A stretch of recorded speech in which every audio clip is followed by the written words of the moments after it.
June 8, 1942, Akutan AFB, Aleutian Islands, Alaska. The North Pacific haze slowly dissipates, revealing a sleek, deadly silhouette on the muddy runway. A Mitsubishi G4M, codenamed Betty, makes an emergency landing after being hit by American anti-aircraft fire. The right engine is still smoking. Dark oil stains the silver fuselage like arterial blood. Major James "Jimmy" Thatch, inventor of the famous Thatch weave, walks around the captured aircraft with a team of engineers. He stops abruptly, his eyes widening in disbelief. "Jesus Christ," he mutters, touching the wing with his gloved hand. That's just aluminum. Where's the tank armor?" Engineer Lieutenant Robert Mikes crawls out of the wing after internal inspection, his face pale. "Major, there is no armor, none. The fuel tanks are integral to the wing structure. No self-sealing rubber, no CO2 shielding, nothing. It's literally a 2,700-gallon flying bomb." Thatch starts laughing, an incredulous laugh that echoes through the makeshift hangar. "Are the Japanese crazy? Any .50 caliber incendiary round would turn this into a flying inferno. It's aeronautical suicide." Captain John Mitchell, Admiral Yamamoto's future executioner, joins the group. "Let me get this straight." Mitchell shakes his head. "They built a bomber with a range of 3,700 miles but forgot to protect the fuel? It's like building a battleship with a paper hull. The Americans take photos, take notes, and laugh at the Japanese's apparent incompetence." In the official report from that night, Thatch writes, "The G4M Betty represents an engineering enigma, sophisticated in some respects, primitively dangerous in others. The lack of fuel tank protection suggests either a disregard for crew lives or a fundamental ignorance of modern air combat. What they didn't know was that they were looking at a radically different philosophy of war, one that traded lives for range, protection for distance, survival for mission. Within 18 months, this design error would kill more Japanese aircrew than any other engineering decision of the war. But first, it would nearly win the Pacific for Japan. Nagoya, Japan. Mitsubishi Aircraft Factory, October 1937. The problem on Kiro Honjo's design table was impossible. The Imperial Japanese Navy had issued specifications that defied the laws of physics. Range, 3,000 nautical miles, later increased to 3,700. Speed, 250 MP bomb load, 2,200 pounds. Defensive armament, multiple machine guns, and a 20mm cannon. Honjo-san, his chief assistant Nobuhiko Kusakabe, was studying the calculations for the 100th time. "It's mathematically impossible. To carry enough fuel for that range, we would need huge wings. But big wings mean drag. More drag means more fuel needed. It's a vicious cycle." Honjo, a meticulous man of 45 who had studied in Germany, contemplated the problem through the smoke of his cigarette. "What if," he said slowly, "we didn't carry the fuel? What if the fuel was part of the structure? Like this? Integral tanks. The entire internal wing structure becomes the tank. No separate tanks. No extra containment weight." Kusakabe paled. "But Honjo-san, what about the protection? The Americans have been using self-sealing rubber since 1940, a single incendiary projectile." "How much does the American protection system weigh?" Honjo interrupted. "Approximately 880 pounds for a bomber this size." 880 pounds, Honjo repeated. "Do you know how many miles of range that is? 600 miles, the difference between reaching Pearl Harbor or falling into the ocean." Utti, the philosophy was brutally simple. Japan, an island nation with limited resources, needed to project power over vast stretches of the Pacific. Every pound of protection was a pound less of fuel or bombs. Admiral Isoroku Yamamoto, architect of Japanese naval strategy, personally approved the design. "Gentlemen," he told the skeptical engineers, "our doctrine is clear. Strike first, strike hard, strike from afar. If our bombers are hit, we have already failed." Protection is an admission of inferiority. Range is a projection of superiority. The first prototypes were predictable disasters. Prototype number 1 caught fire during ground vibration testing when fuel vapor leaked and encountered an electrical spark. 2 engineers died. Prototype number 2 exploded in mid-air during a dive test when negative G-forces caused structural rupture in the integral tanks. The entire crew died. Prototype number 3 flew flawlessly for 6 hours, then developed multiple leaks due to metal fatigue. It landed covered in fuel. A miracle it didn't catch fire.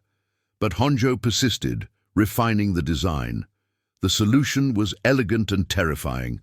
Watertight compartments within the wings, each sealed but interconnected by one-way valves.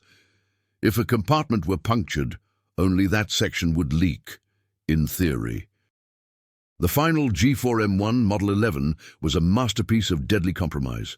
Range 3,765 miles, world record for a twin-engine bomber, speed 265 mph, service ceiling 28,000 FT, crew 7 men, armament 4 7.7mm machine guns, 1 20mm cannon, fuel protection. 0 Lieutenant Commander Takashi Hashiguchi, a test pilot, wrote in his diary, "Flying the G4M is like dancing with death. You feel 2,700 gallons of fuel all around you, in the wings, in the fuselage, everywhere except where it should be, in protected tanks.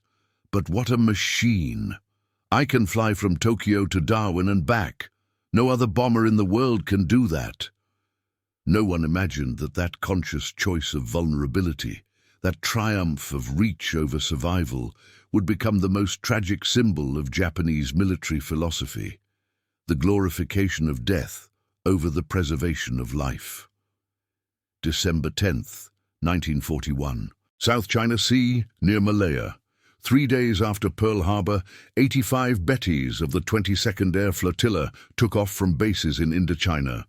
Their target, British Force Zed, the battleship HMS Prince of Wales and the battlecruiser HMS Repulse. Admiral Sir Tom Phillips, commanding from the bridge of the Prince of Wales, watches the dots on the horizon with disdain. Torpedo bombers without fighter escort? 500 miles from their nearest bases? Impossible. Must be reconnaissance. He was wrong. The Bettys, flying at the very limit of any bomber of the time, carried modified Type 91 torpedoes. Lieutenant Haruki Iki, leading the first wave, couldn't believe his luck. No British fighters. Force Zed was sailing in a straight line. "All planes, prepare for attack," he transmitted. The Bettys dove to torpedo launching height, 50 feet above the waves. Anti-aircraft fire exploded around them. One Betty took a direct hit, instantly turning into a fireball that disintegrated before touching the water. "See?" shouted a British gunner. "One shot, one kill! They're made of paper!" But there were too many Bettys. Too many. Torpedoes hit the Prince of Wales, then the Repulse. Within 90 minutes, both British capital ships were at the bottom of the sea. 840 sailors were dead. The Japanese cost: 3 Bettys destroyed, 1 damaged. Iki's report was triumphant. The G4M's range proved decisive. "We attacked from bases the enemy considered impossible. They didn't have fighter cover because they didn't believe they needed it." But there was a disturbing line at the end. Note, the 3 lost aircraft were destroyed by single hits from anti-aircraft shells. Instantaneous and total combustion observed. No survivors. August 8, 1942. Guadalcanal. The reality of the Bettys' vulnerability became horribly clear. 23 Bettys attacked the American invasion fleet. American F-4F Wildcat pilots couldn't believe their eyes. "It's like shooting gas balloons," Lieutenant James Flatley yelled over the radio. "One burst of 50 and they explode." Betty's tail gunner, Yoshio Fukui, a survivor of one of the few planes that returned, described the horror. "Lieutenant Yamada's Betty was flying to our right. I saw American tracers hit its wing. For a second, nothing. Then, like lighting a match, the entire wing went up in flames. Within 3 seconds, there was no plane left, just burning pieces falling away, no parachute. 18 Bettys were shot down. 126 crew members were killed. The 78% loss rate was unsustainable. The American report was brutal in its simplicity. The G4M is the easiest bomber to shoot down ever encountered. Recommended tactics: aim for the wing roots. A short burst of 50 API, armor-piercing incendiary, ensures total destruction. Rabaul, New Britain, September 1942. But something strange was happening.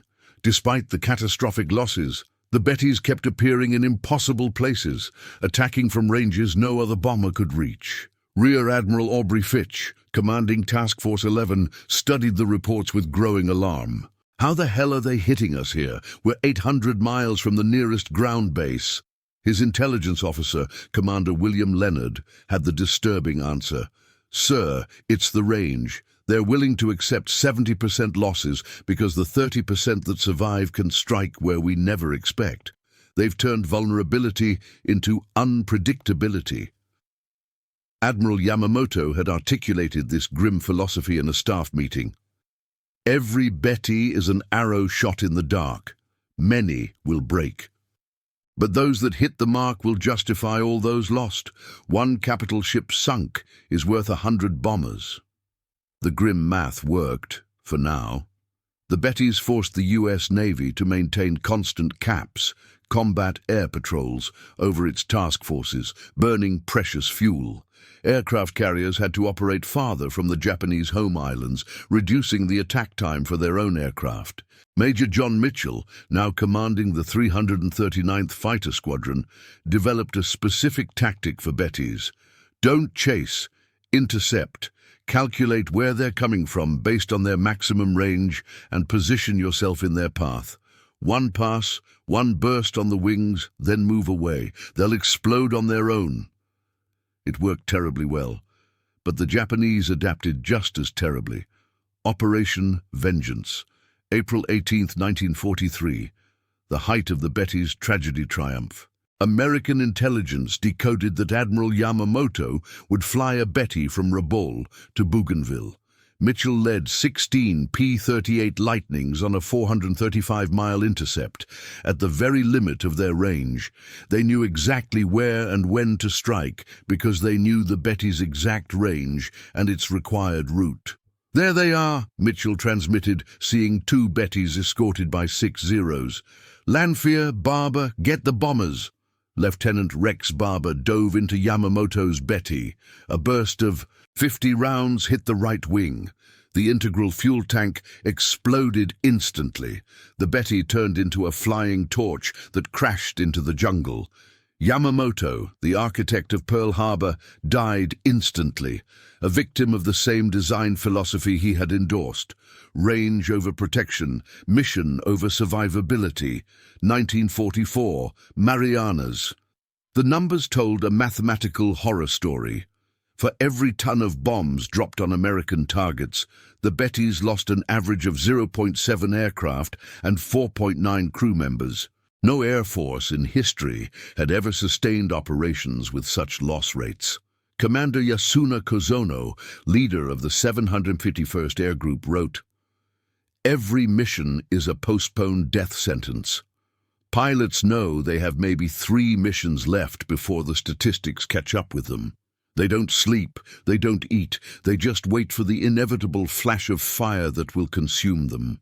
Americans have developed a specific morbid terminology for burning Bettys. Flamer, Betty with tanks on fire but still flying. Torture, instantaneous total combustion.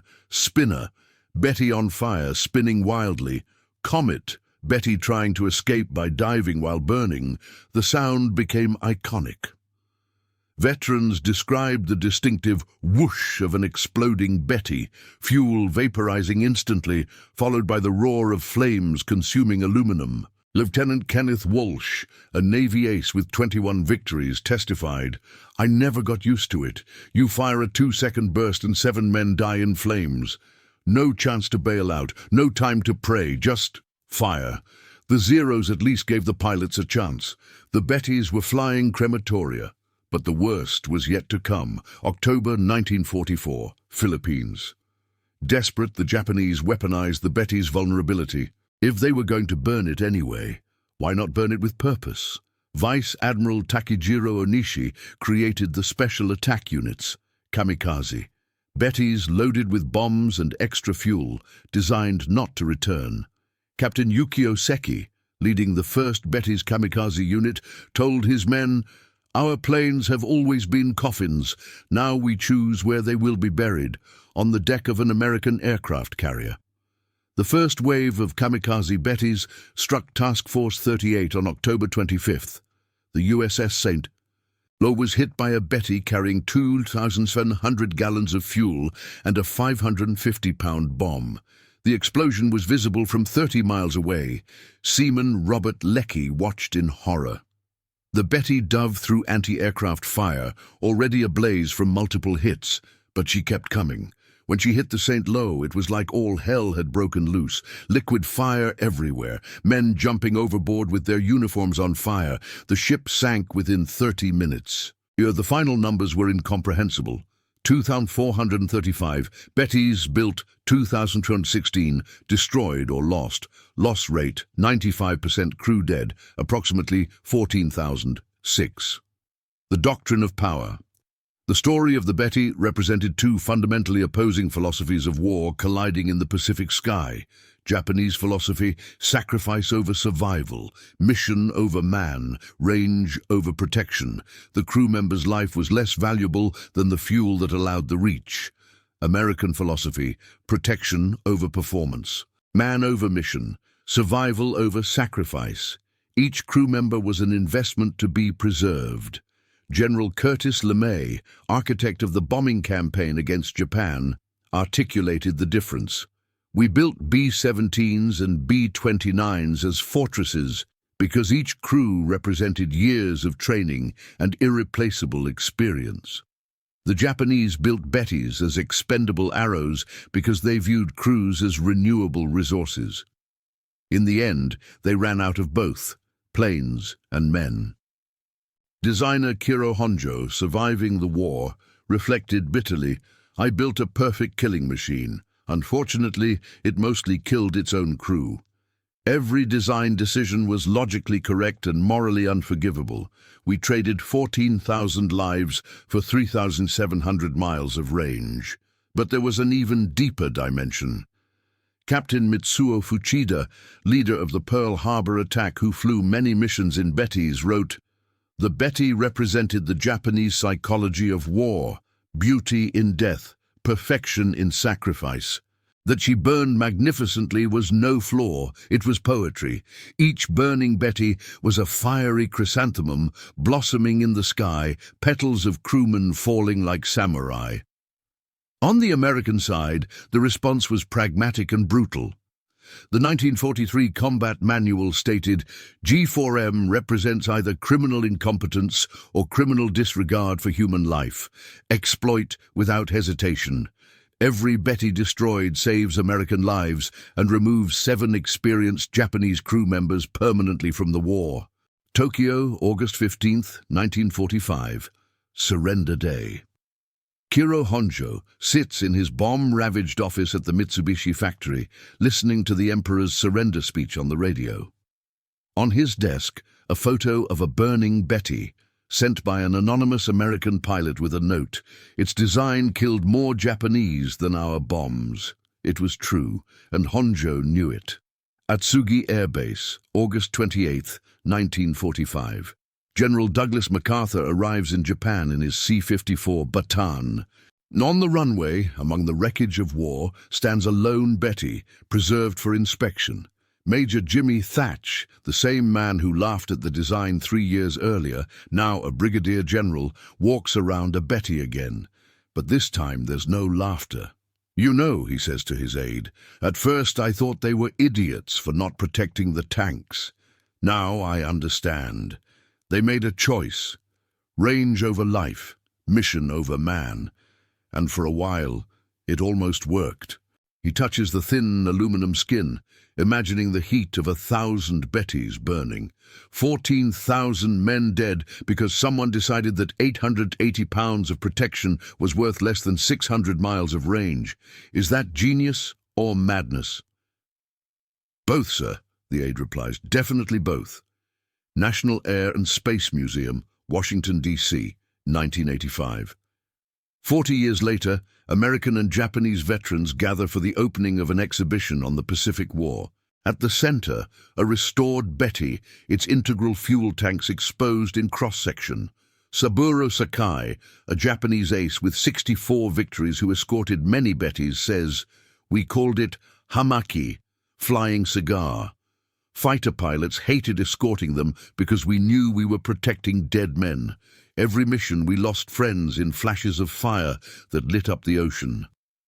Richard Bong Jr., a son of the greatest American ace, asks, why did they continue to use them when they knew about the vulnerability? Sakai is silent for a long moment. Because that was the Japanese way. Accept death as the price of the mission. The Betty wasn't flawed. She was honest. She clearly demonstrated what we've always been, a nation willing to trade lives for goals. Across the room, Kenneth Walsh, now 80, silently watches the Betty. His grandson asks, "Grandpa, was it as easy to kill them as they say?" Walsh turns around, tears in his eyes. "Technically, yes. Morally. Every time I pulled the trigger, I knew I was cremating 7 men alive. They had no chance. Zero. The Betty wasn't a bomber. It was a flying sacrifice." Nagoya, Japan. Mitsubishi Memorial. December 10th, 2001.